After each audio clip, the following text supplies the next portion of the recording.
नमस्कार, मैं दिनेश और आप देखना शुरू कर चुके बोलते हैं पी। कैसे हैं आप सब? उम्मीद करता हूं कि आप सब ठीक होंगे, फिट होंगे, सेहतमंद होंगे। आइए करते हैं आज की एक और बड़ी खबर की शुरुआत। दतिया में कलेक्ट्रेट परिसर में ही बैठने वाले वकीलों ने खोल दी राजस्व विभाग के अधिकारियों की भ्रष्टाचार वाली पोल।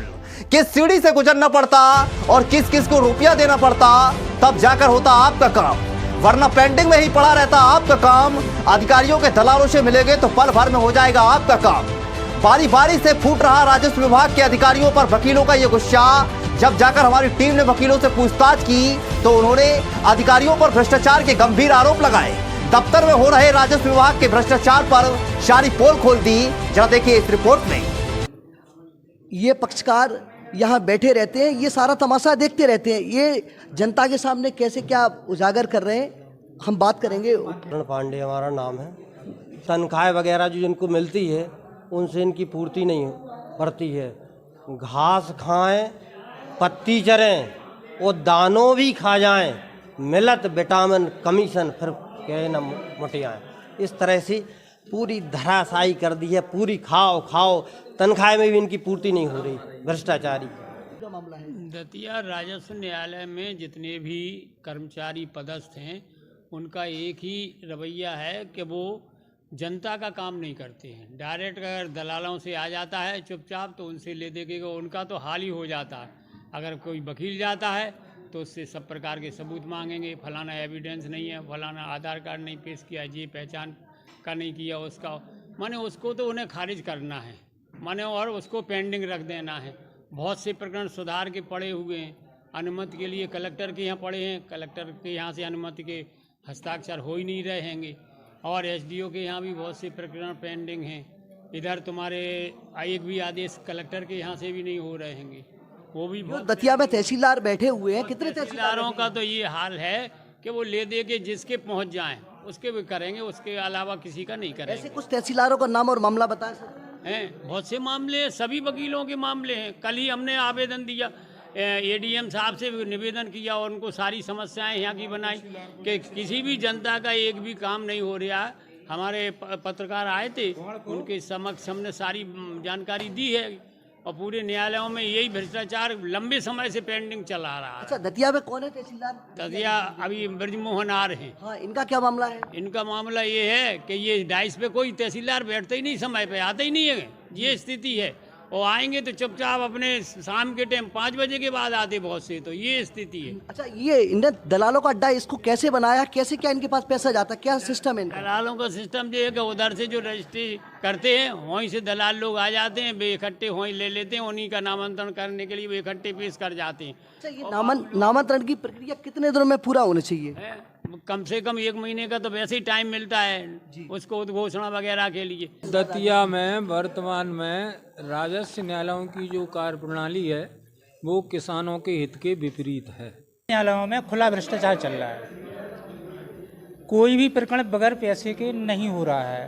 पैसे का लेन देन जो कार्यालयों में बैठे हैं आउटसोर्स कर्मचारी, उनके द्वारा लेन देन किया जाता है और एक ही दिन में जिसमें पैसा आ गया उसमें एक ही दिन में ऑर्डर हो गया और पार्टी को दे दिया, पार्टी चली गई।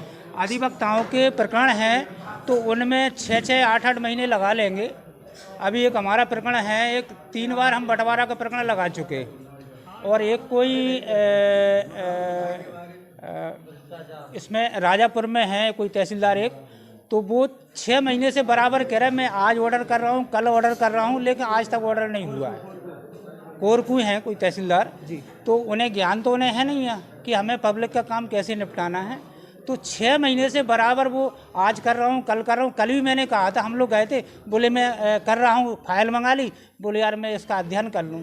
भाई आप 6 महीने से अध्ययन नहीं कर पाए, 1 घंटा में क्या अध्ययन कर लोगे? तो यदि पैसा पहुँच जाएगा तो वहाँ से फोन आ जाएगा। कभी ऐसा मामला आया आपके सामने कि सीधा आपसे कहा गया हो कि भाई आप ये पैसा दीजिए जब का होगा? कई बार यहाँ तो हर रोज हो रहा है, हर रोज हो रहा है। अच्छा सर, यहाँ क्या हुआ दतिया में कि जो हस्तलिखित खसरा था उसको गवर्नमेंट ने बंद कर दिया। पहले ऑफलाइन चलता था तो P2 फार्म के माध्यम से ऑफलाइन में शिफ्ट कर दी थी। यहाँ के 2 बाबुओं ने ऑफलाइन का जो डाटा होता है उसको वेब-जीआईएस कंपनी को नहीं दिया।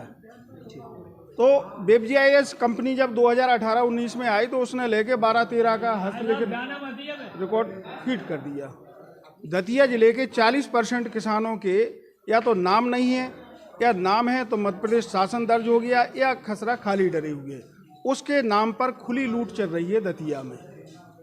जब उसका सुधार का आवेदन लगाते हैं हम लोग तो जांच के लिए जाता है तहसीलदार के माध्यम से आरआई में, और आरआई से जब तक लेन देन की बात नहीं करो जब तक वो अपनी रिपोर्ट नहीं लगाता है। जब उससे निपटो फिर फाइल आती है तहसीलदार के नाम। तहसीलदार से जब तक लेन देन नहीं करो, तहसीलदार से जब तक लेन देन नहीं करो जब तक वो फाइल ऊपर तक नहीं जाती है, और जैसे तैसे रिपोर्टें लग के आ गई तो 6-6 महीना एसडीओ कोर्ट में फाइलें रखी रहती हैं, कोई सुनने वाला नहीं है। और एसडीओ कोर्ट ने अगर उसमें अपनी रिपोर्ट लगा दी और परमिशन के लिए है तो परमिशन के लिए फिर कलेक्टर कोर्ट में जाती है फाइल, उसमें फिर परमिशन नहीं मिलना है। यानी कि जिसके खसरे पे मध्य प्रदेश शासन हो गई उसमें मैंने तो अभी तक 2-3 साल हो गई किसी का भी उसमें प्राइवेट व्यक्ति का नाम इंदराज नहीं हुआ, वे फाइलें जैसी की तैसी चल रही। तो यहाँ स्थिति बहुत गंभीर है, प्रशासन को इस पर गौर करना चाहिए और देखना चाहिए, नहीं तो किसानों का आधे से ज़्यादा ज़मीनें सरकारी हो जाएंगी। आपने इस संबंध में कभी कलेक्टर सर से बात नहीं की? कई बार कह चुकी, कलेक्टर साहब से बात की मैंने।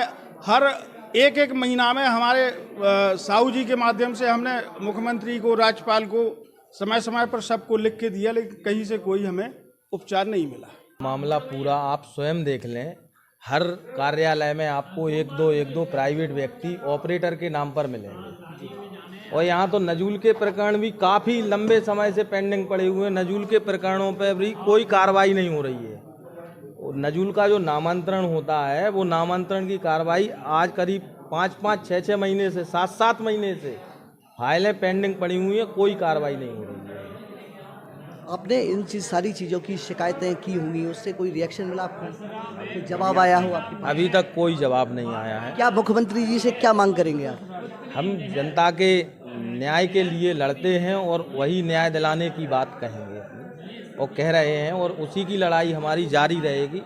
उपाध्यक्ष जी के सानिध्य में हम उग्र आंदोलन भी करने के लिए तैयार रहेंगे। प्रकरण दतिया न्यायालय, राजस्व न्यायालय में कोई प्रकरण 6-6 महीना, 8-8, 10-10 महीना भी हो जाते हैं निपटते हैं। नामांतरण को जो 89 दिनांक होते हैं वो भी 89 दिनांक का 6-6 महीना पटवाई रिपोर्ट भी नहीं आती और ना निपटती हैं। वो भ्रष्टाचार के मामले जी पैसा दे रहा है उसमें निपटते हैं, नहीं दो तो 6 महीना बाद भी साल। एक नामांतरण के लिए कितने पैसे लग जाते हैं? एक नामांतरण के 2-3 हज़ार मांगते हैं किसी में, रजिस्ट्री के में, वो वैसे में तो और ज़्यादा मांगते हैं, वसीयत में तो 10-20 हज़ार का सौदा होता है।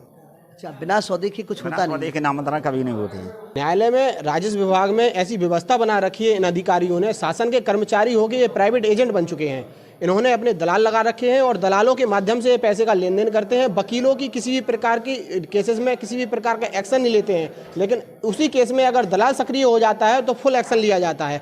वकील अगर वकालतनामा लगाता है तो उस केस को पेंडिंग रख के उसमें इतने सारे कानून निकाले जाते हैं, उस केस में इतनी सारी कमियां निकाली जाती हैं, वकील परेशान हो जाता है, वकील का पक्षकार परेशान हो जाता है, वकील इतना प्रताड़ित होता है कि पक्षकार को न्याय दिला ही नहीं पाता है।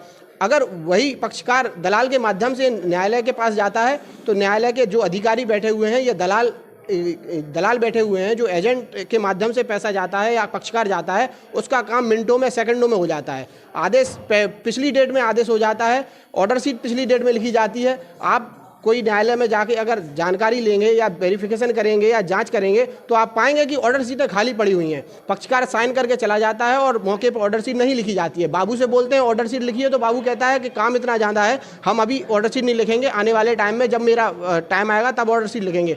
फिर वो अपने मनमाने तरीके से ऑर्डर शीट लिखते हैं, जिससे किसी पक्षकार की कोई जिम्मेदारी या वकील की कोई जिम्मेदारी रहती तो है, लेकिन वकील भी क्या करे, अधिकारी सुनते ही नहीं है। और एजेंट जब जाता है तो मौके पे ऑर्डर शीट लिखी जाती है, मौके पे आदेश लिखा जाता है और आदेश को उसी दिनांक को किया जाता है, लेकिन पिछली दिनांक को उसको लिखा जाता है कि पिछली दिनांक को ये आदेश हो गया, जिससे पक्षकार जो है इस चीज़ को जाने कि वकील कोई काम का नहीं है, एजेंट काम के हैं। तो वकीलों के काम नहीं होते, एजेंटों के काम होते हैं, क्योंकि एजेंट इन अधिकारियों को पैसे देते हैं। सीधा सा इन लोगों का ऐसा हिसाब किताब है।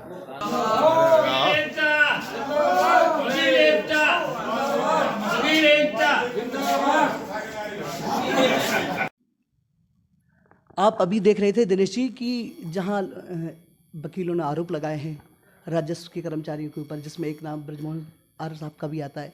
हम इनसे बात करेंगे कैसा क्या मामला है, जो आरोप उन्होंने लगाए हैं वो कितने सही हैं कितने गलत हैं।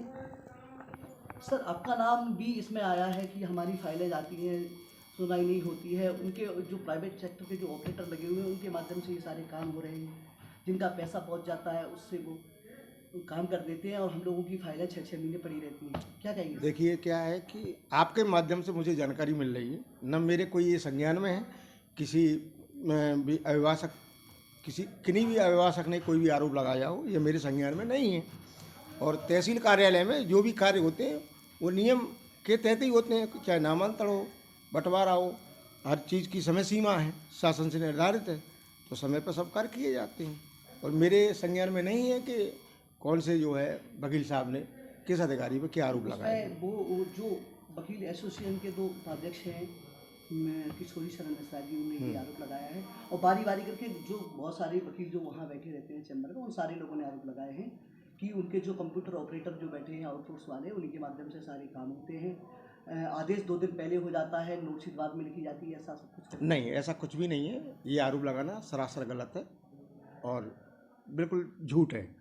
और किसी यदि एसोसिएशन की तरफ से, वकील साहब लोगों की तरफ से कोई भी आरोप लगाया गया हो, वो मेरे संज्ञान में नहीं है। सर, जैसे कोई किसान रजिस्ट्री करवा लेता है और वो रजिस्ट्री बाइक में 20 साल तक नामांतरण नहीं होती है, तो उस कंडीशन में क्या होता है सर? कैसे क्या? देखिए क्या है कि नामांतरण का मतलब होता है नाम का अंतरण, ठीक है ना। किसान है, कोई किसान रजिस्ट्री कराने के बाद 1 साल बाद नामांतरण कराता है, 2 साल बाद कराता है, 4 साल बाद कराता है, तो जब भी वो विधिवत आवेदन लगाएगा उसके साक्ष्य लिए जाते हैं, सर उसका नामांतरण कर दिया जाता है। बैलेट समय जो कितना रहता है सर? देखिए, कोई भी विक्रय पत्र है, यदि विक्रेता ने कोई ज़मीन खरीदी है तो उसे नामांतरण कराने का अधिकारी है, वो कभी भी नामांतरण करा सकता है।